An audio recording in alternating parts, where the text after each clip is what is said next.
of change and challenge, in a decade of hope and fear, in an age of both knowledge and ignorance. The greater our knowledge increases, the greater our ignorance unfolds. No man can fully grasp how far and how fast we have come. But condense, if you will, the 50,000 years of man's recorded history in a time span of about a half a century. Stated in these terms, we know very little about the first 40 years, except at the end of them, advanced man had learned to use the skins of animals and cover them.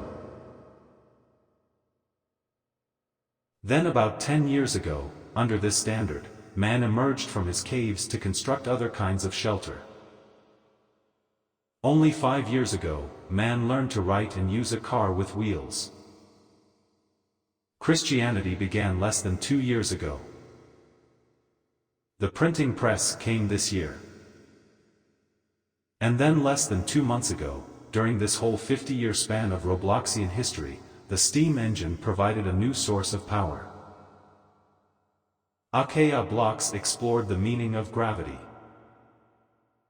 Last month, electric lights and telephones and automobiles and airplanes became available. Only last week, we developed penicillin and television and nuclear power.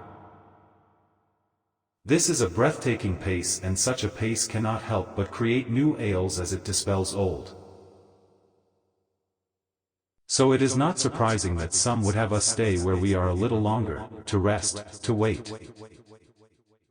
If this capsuled history of our progress teaches us anything, it is that man in his quest for knowledge and progress is determined and cannot be deterred. We shall send to the moon 240,000 miles away, a giant rocket, more than 300 feet tall, on an untried mission to an unknown celestial body, and then return it safely to our home Roblox. But why some say the moon? Why choose this as our goal? And they may well ask, why climb the highest mountain? Why 35 years ago fly the Alaton? We choose to go to the moon. We chose to go to the moon. We choose to go to the moon in this decade and do the other things not because they are easy, but because they are hard.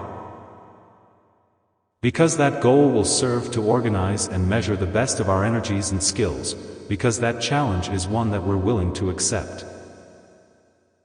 One we are unwilling to postpone.